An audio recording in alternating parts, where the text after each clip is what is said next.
asalaamaaleykum mbokki internet yi ñoo ngi leen di nuyu di leen ziar alors tey nag ñu dalal leen encore ci seen émission 5TV Sport ñu ñëw fekk fii suñu frère sëñ Medoune Seye sëñ Medoune ñu ngi lay nuyu. maa ngi leen di fay bu baax. waaw sëñ Medoune ko xam-xam ko ak slogan bi nga xam ne moom mooy JVOA. waaw na dañ koy bàyyi mu développe ko présenter askan bi ñu xam JVOA mooy lan ak ci lan lay yëngu. Ok, donc JVOA c'est une marque italienne.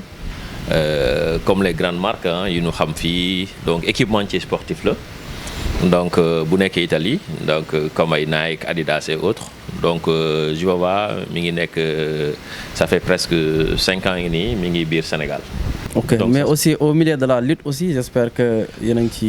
lutte bi duggaguñu ci. duggaguñu ci très sincèrement duggaguñu ci. pourquoi parce que da ngeen gis ne làmb léegi Sénégal melatul nu mu meloon wala. bon non je pense pas parce que ñun xam nga lu ñu bëgg rek mooy essayer que marque bi law. dem fépp.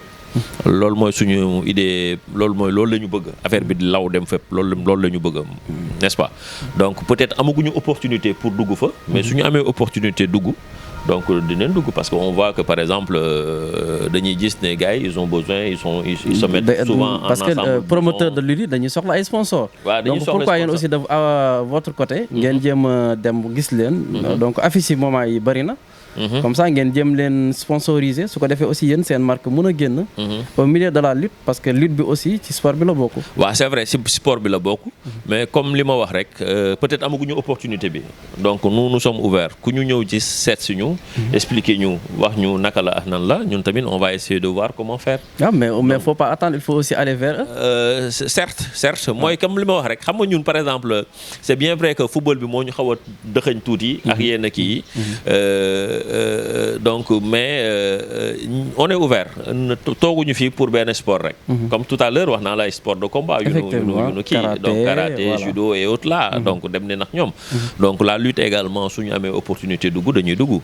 donc loolu rek la. d'accord est-ce que JVOA ndax ñu ngi def ay dons donc ay équipement di ko jox peut-être yenn école football yi may ko xale gi demee noonu.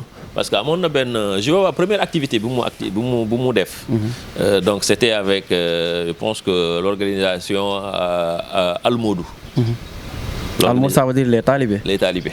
donc c'était un match de gala bu nga xam ne y avait Omar Pène et autres ñoom ñoo ko kii woon. donc JVOA y allait et puis jàppale nit yi. JVOA également fait du RSE. parce que nous savons que également que suñu homme de tenue yi.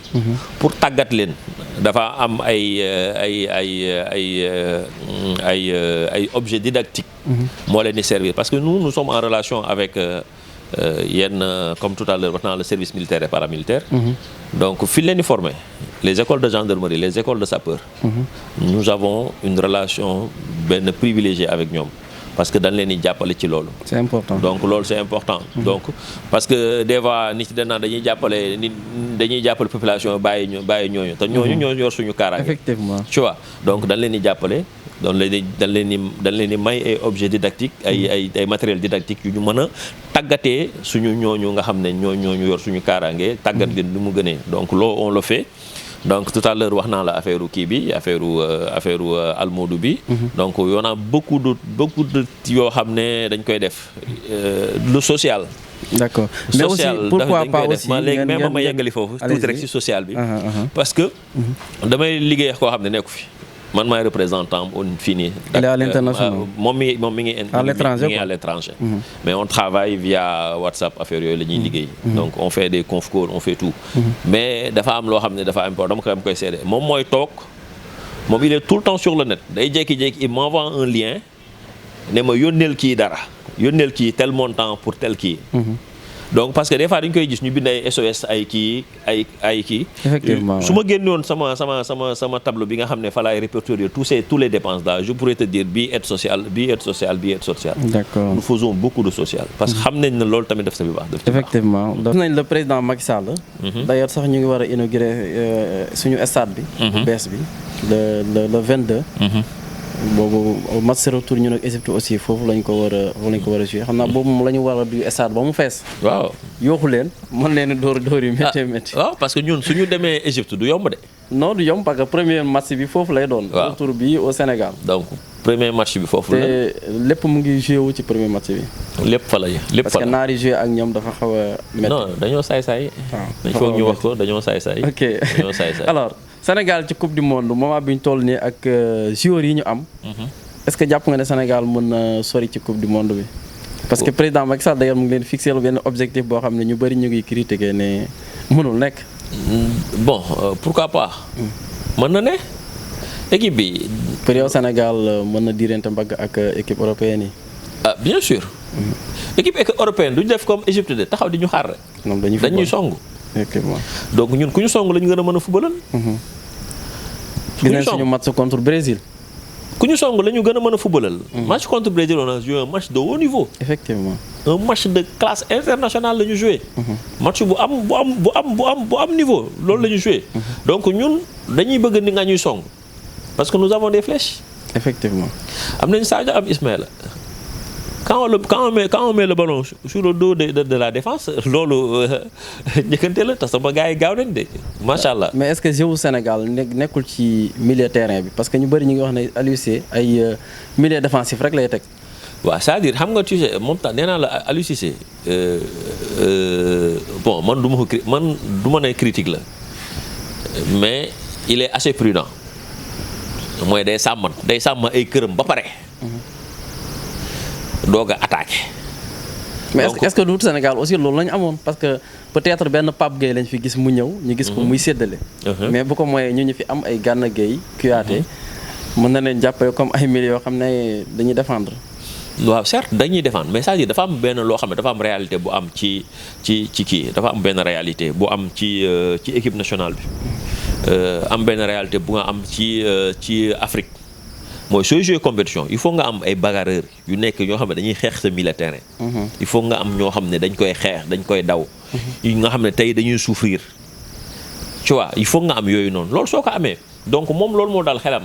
ut 3 milieux yu nga xam ne c'est carrément des milieux défensifs. parce que ñoom ñëpp ay milieux défensifs la. donc maintenant ils peuvent évoluer à d'autres postes.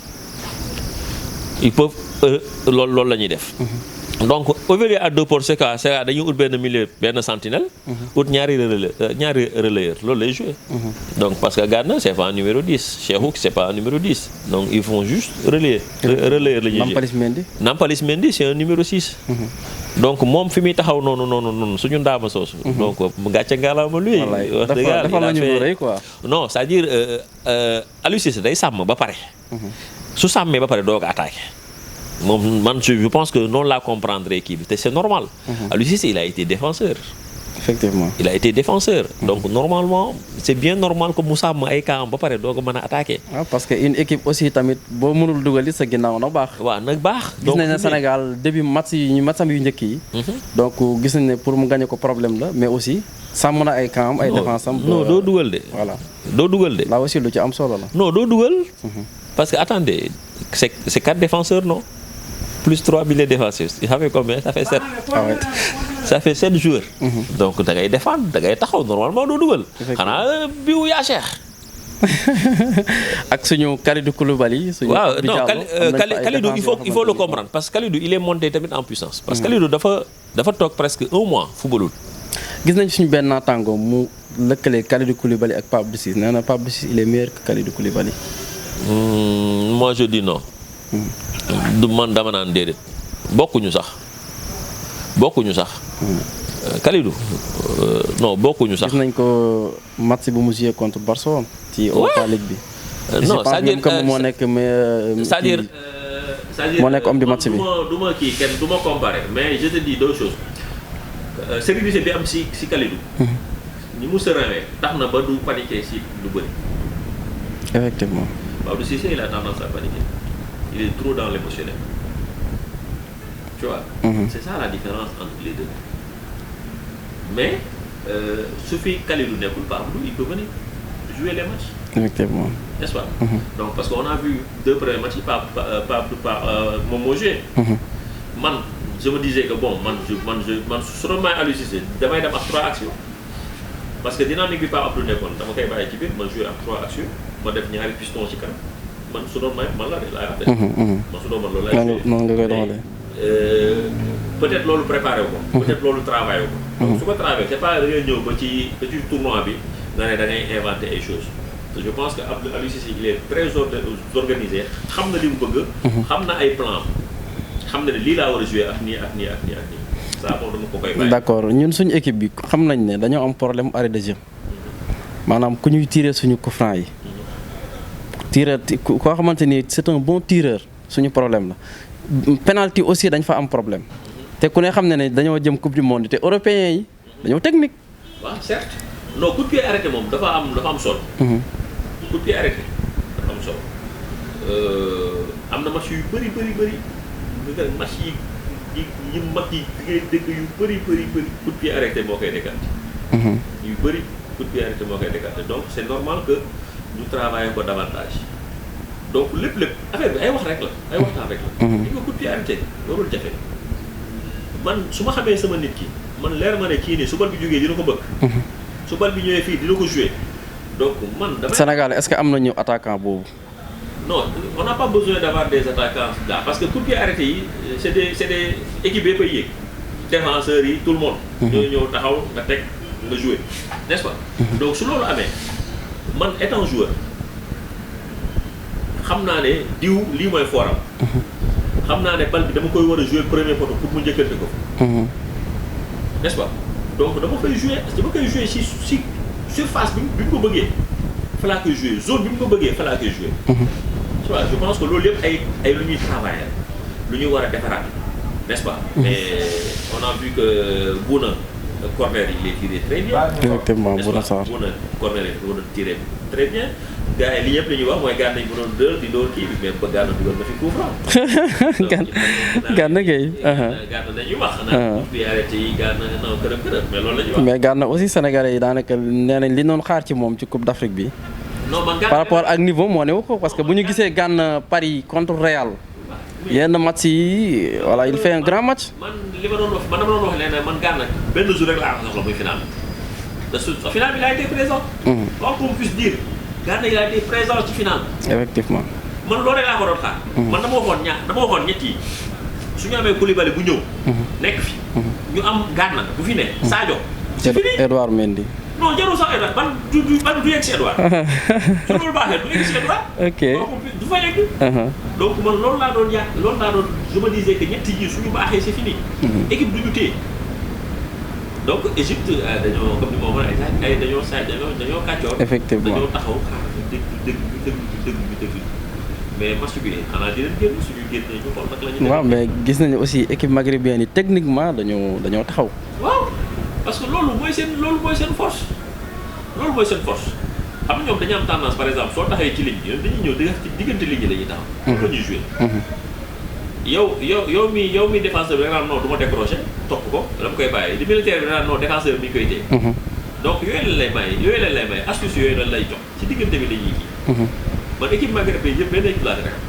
Algérie Tunisie laa rek. Tunisie. parce que dañoo vicieux dañoo ay joueurs yoo xam ne dañoo vicieux trop. man moo tax ay soo demee ba Maroc dafa mën naa ko. tudd nga Algérie boobu ñi gis ko mu nekkoon champion d'Afrique ñëw ci CAN bi. mais dafa am jafe-jafe bu rëy. waaw mais xamul tax. ils se sont vus trop beaux parce que Algérie. bu ñu jëlee Coupe d'Afrique dafa tegle presque 30 et quelques matchs yoo xam ne pertul. ah ouais. mu doon benn record bu nga xam ne battre na ko Afrique. donc xool lu mu mën a battre pour kii. ba pare jëlaat na beneen coupe ci diggante bi. tu vois jël coupe arabe bi. oui. n'est-ce pas. ils se sont vus trop beaux bi ñu ñëwee Algérie CAN bi mujj bi kenn sóoru ko woon de. effectivement kenn sóoru ko woon dafa laxatu ba nekk coppet mais bii gars yi dañ ko sóor préparé ko. moom moo nekkoon favori ah. wala il faisait partie des favoris. non il était favori. parce que effectivement li mu def. néew na équipe bu koy def. nekk benn dynamique de victoire boo xam ne da nga ko tegle ko pendant ay trentaine de matchs. effectivement jafe na trop équipe bu ko def donc ci loolu noonu moo tax. C'était une grande déception. Moi, je pense que ñoom problème bi du équipe yi. mais plutôt que ñoom. Je pense qu'ils se sont vus trop beaux. donc loolu moo tax affaire bi demee nii. mais je pense que su fekkoon ne indi woon ne lu ñu amoon. ñu indiwaat ko. je pense qu'il pouvait rivaliser avec tout le monde. L'absence de Krépin Diatta. waaw Krépin sonal nañu absence am sonal nañu surtout ci match de coupe. da koy gis carrément ne Krépin il nous manque Krépin. parce que Krépin dafay nekk. et même Ismaïla Sarr. waaw Ismaïla aussi mais heureusement qu'il est revenu. depuis mu ñëwee foofu baax man dama bëgg. Watford dañu ko bëggoon xañ. non Watford xam nga Watford ñooñu je pense que bi ñu paree ci Ismaïla def ci kaw Pape Gueye bi affaire yooyu ils ont tout fait pour ñu indil du problème. xam naa dañuy dellusiwaat rek ci sport bi. donc ñu gis ne léegi Sénégal nekk na champion d'Afrique. mu nekk benn mbégte boo xam ne lu neex la. mais balaa ñuy yegsi ci équipe nationale bi comme yaa ngi liggéey ak club yi. nan nga gisee niveau jeu wu Sénégal à travers les clubs. waaw donc club yi ñi ngi amélioré wu d'année en année. ñi ngi amélioré wu d'année en année donc fi mu ne nii je pense que avec techniciens yi nga xam ne ñoom ñooy gérer. les entraîneurs yi nga xam ne ñoom ñooy gérer les clubs. donc on voit que jeu bi day amélioré d'année en année on voit des matchs yu nga xam ne day attractif. donc keroog match Teungueth FC Jaraaf bi match dàqu ko donc y a beaucoup de matchs yu nga xam ne da ngay gis ne fii y a du jeu da ngay gis ne fii da ngay xool xam ne bon là présentement coach yi ñooy jouer donc te match waaw dafa ma coach yi gagnant la mais da ngay gis ne là présentement coach yi ñooy jouer da ngay gis seen empreinte Youssouf Dabo bu nekk Teungueth donc da ngay xam ne kii carrément ni mu bëgg club bi di jouer noonu lay jouer n'est-ce pas donc l'entraîneur du Jaraaf son club. waaw dañuy jouer da nga leen di xool et puis ça fait plaisir à regarder. mais gis nañ Youssouf Dabo boobu nga tudd. donc bokkoon na ci staff Aliou Cissé. waaw mais CAN bi demul. donc là aussi benn problème la boo xam ne ndax waruñu ko régler parce que day pour man day xaw a tardé footballu Sénégal. te ku xam Youssouf Dabo xam ne c'est un technicien. waaw c'est vrai Youssou c'est un technicien mais bon je pense que loolu yëpp c'est un truc avec par rapport ak la fédération. donc je pense que loolu yëpp war nañ ko mën a parce que. pour l'intérêt c'est parce que li mu bàyyi équipe nationale bi. non parce que xam nga bi dem choisir club bi fa la. waaw c'est que waaw loolu la c'est-à-dire xam nga il fallait choisir entre être sélectionneur. mais aussi il fallait respecter son choix quand même. waaw certes. xam nga loolu du woon moom rek je pense bien je pense qu'il y a eu le cas de Malick Daf. Malick Daf amoon na cas boobu. n'est-ce pas le fait de yor club ba pare yor sélection. n'est-ce pas yor sélection nationale. donc je pense que loolu c'est bien vrai que bon mënoon na pallier les deux. mais je pense que bon benn instant tamit c'est un peu difficile. d'accord pour ma part quoi sama xalaatu bopp laay waxee. pour moi c'est un peu difficile de pouvoir cumuler les deux. pour man bien que ñi ñu ko joxoon mate nañ ko mën nañ ko def. ça veut dire que Youssouf a fait le bon choix. bon waaw certes parce que le fait de par exemple xam nga tu sais le match en club et en sélection c'est carrément différent. parce que bii c'est presque tous les week-ends. donc tu es dans le feu de l'action da ngay xam. alors que sélection peut-être c'est dans tous les 3 mois. c'est momentané les tournois affaires yooyu c'est kii. donc yow su fekkee yow li nga nekk coach dafa nekk sa yaram. donc da ngay bëgg à chaque fois di exercer. da ngay bëgg à chaque fois di exercer. d'accord donc sensation yooyu da nga koy soxla. lan moo tax footballu Sénégal. donc population bi. maanaam fonkuñu ko noonu. stade duñu gis nit ñi di dem di assister di seetaan match yi duñ ci commentaire européen la ñuy gën a suivre lan moo tax loolu. moi je pense que lépp communication la en fait. communication la te dafa am yoo xam ne ay club yoo xam ne am na ay club yu mobilisé ah. am na ay club yu mobilisé donc c'est bien que vrai que du ñëpp mais am na ay club yu mobilisé parce que club balaa ngaa mën a mobiliser dëgg-dëgg da ngay am base affective Casa Sport fu mu dem wala Casa ngi ci wetam. loolu c'est sûr. Mbour stade de Mbour fu ñu dem supporter yaa ngi ci wet bi. Jaraaf fu mu dem supporter yaa ngi ci wet bi. Teungueth FC fu mu dem supporter yaa ngi AS Pikine fu mu dem supporter yaa ngi fi jàmbaar mooy waaw jàmbaar mooy xamul tax parce que centre yi non mais c'est sûr jàmbaar mooy mais c'est-à-dire jàmbaar man damay continuer analyse bi rek ci lan moo tax loolu maanaam tax population bi sport bi daal ci côté Sénégal club yi gisuñu leen ci bu baax a baax. waaw c'est-à-dire par exemple man damay jël par exemple benn je pense que li gënoon li kii mooy par exemple ñu fexe club yi nga xam ne dañoo am public ku mel ni ñaari tali ku mel ni Wakaam donc mënoo wax ne ba dañu am public parce que dañu am foo xam ne foofu la ñu kiiwee foofu lañ leen nampatalee ñoom fa leen loolu la ñu xam tu vois je pense que loolu noonu dafay baax club yooyu mën a revenir aat ci élite bi su ko defee match yi di gën a neex Pikine mi ngi fi n'est-ce pas AS Pikine mi ngi fi Guédiawaye mi ngi fi n'est-ce pas mais est-ce que nekkul violence bi parce que gis nañ Sénégal aussi temps yi ci gën a sport bi ay violence rek lañ ciy gis. waaw mais bon championnat Sénégal amul y a pas des cas de violence bi ñuy wax nii di ci wax nii bien vrai que y a eu des cas. mais c'est pas un truc bu nga xam ne c'est récurrent en fait. mais pourquoi li ñuy gis ci tubaab yi mënuñu ko am fii par exemple AS Pikine wala benn Tëngéej FC. match boo xamante ni maanaam gars yi dañuy dem sañse ba jekk. toog naan seen café. ñaari supporters mën nañu bañ a bokk même camp ñu toog waxtaan seetaan match bi mais gis nañ Sénégal loolu lu fi jafe la. mais ba ci làmb ji loolu lu fi jafe la. waaw certes mais dafa am loo xam ne day am de le fait de par exemple ñëw nit ñëw ngeen taxaw ngeen saafonte dans le fair play.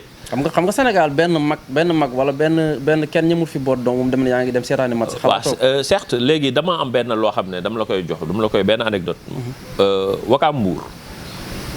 Wakaam Mbour bi ñuy football final bi ba mu am ces incidents là n'est-ce pas man je suis de Wakaam mais man ki ma jëndal ticket waa Mbour la ça c'est très bien waa Mbour mu ma jëndal ticket xaar ma ci buntu stade bi ma ñëw mu jox ma ko ci guddi si avant match bi veille match bi on était ensemble di toog di bolot mu naa ma suba su ma la jàppee ba naa ko suba su ma la jàppee. loolu dafa neex loolu mooy. sport parce que loolu mooy sport. waaw pourquoi loolu aussi mënuñu ko gis muy raam ba ci xale yi. waaw mais loolu tamit cëpp éducation la il faut ñu xam ne sport day dajale du diviser. mais li ñu gis ci sportu Sénégal fii ay noonante lay indi. waaw c'est que loolu je pense que loolu yëpp ci base bi la il faut ñu jàngal ko nit yi moo tax école de football dafay baax.